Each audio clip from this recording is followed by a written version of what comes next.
I have a month to finish a manga for Japanese missions. This will be my first 26-page one-shot. I'll share with you about the project, the planning, and where I'm currently at with the manga.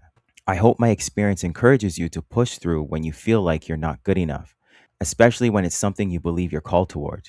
The manga I'm making is for Drawbridge Creations. It's an online outreach for people in Japan founded by Robin White and his wife Yoko, who are missionaries in Ishikawa, Japan. The missionary project they run is called Waypoints. It's a series of original one-shots inspired by the Gospels. What's cool is that each story is told from the point of view from someone whose life was changed by encountering Jesus. 1 month ago, Robin reached out to ask me to make a manga for Waypoints. I love the unique spin he and his wife have for their mission. I also want to share my faith through comics, so I immediately say yes. Now I have to create a manga Japanese readers would genuinely want to read. But the problem is, what story should I tell? Thankfully, Robin had a script ready. All I needed to do was illustrate it. But the truth is, I'm by no means a professional mangaka. When it comes to a completed manga, I've only made 2. They were entries I submitted to the Silent Manga Edition competition. That's a manga contest that happens twice a year. You need to make a manga that has no dialogue. I've never worked from someone else's script before, so I was really nervous looking over it. I wasn't really sure how it would begin. But then I realized I've done this before. Kind of.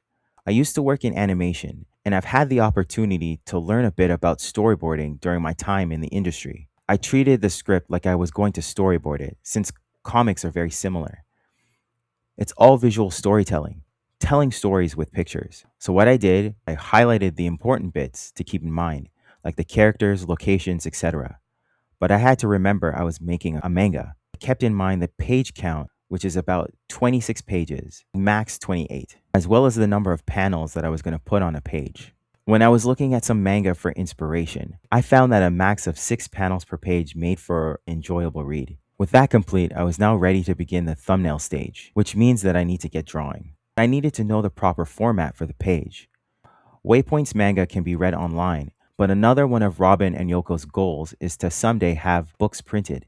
So they need the manga pages properly formatted for print. The dimensions they use is for an A4 manga page, which is 210 millimeters by 297 millimeters, or 8.27 inches by 11.69 inches.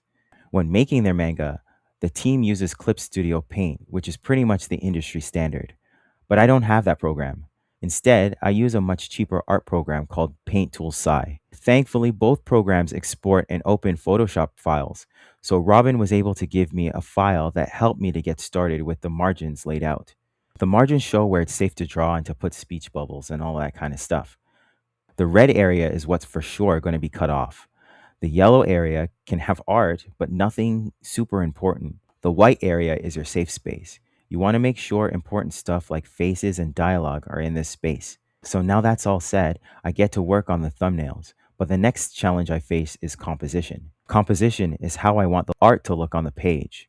I want it to be easy as possible for the reader to know where to look and what to read next with little to no problems. The thing is, manga reads differently than comics do in the West. Instead of reading them left to right, manga is read right to left. There's also the issue of knowing what size and shape of panels I need to use. There's a few videos that I used to help me with this that I found extremely helpful. If you're interested in checking them out, I'll leave links in the description. As I was plugging away, the work was quickly proving to take a lot longer than I thought it would. Sure, I have life stuff that makes it challenging to get the work done, but looking back, the deeper issue was this. Waypoints is kind of like Shonen Jump, where it's a collection of a bunch of different stories made by a bunch of different artists. Artists they already have are way better than me, more experienced. Days I'd sit down to work and just freeze. Not because I didn't know what to draw, but because I was scared of drawing it wrong. I really didn't want my art to be the weak link in the chain. Really feared that I would be ruining Robin and Yoko's ministry. This is years of their life poured into reaching people in Japan, and I kept thinking, what if my art is the thing that lets it down? In any case, I pushed through and finally submitted the thumbnails, 11 days late. Missing the deadline felt terrible, especially on a project like this. Robin is a really chill guy, but even still, I thought I was going to get chewed out, or at least hints of disappointment with every word he wrote. But instead, he said this: no guilt trip, No passive aggressiveness, just grace. This is what the Lord is teaching me through Robin and this experience. I wasn't brought on because I'm the most skilled illustrator for the Waypoints collection. Robin and Yoko brought me on because I said yes to something that matters, and I'm willing to show up to do the work, even when it's slow, even when it's scary, even when I miss the deadline by 11 days. The mission doesn't need me to be perfect.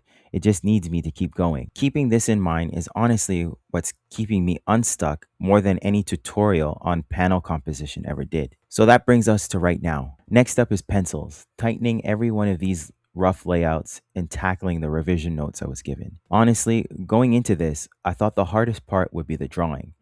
Turns out the hardest part was believing I was allowed to be in the room at all. If you want to check out Waypoints and check out Robin and Yoko's ministry over at Drawbridge Creations, I'll leave the link below. And if you want to follow along as I go from thumbnails to pencils to final ink pages, please subscribe. Thank you so much for watching and God bless.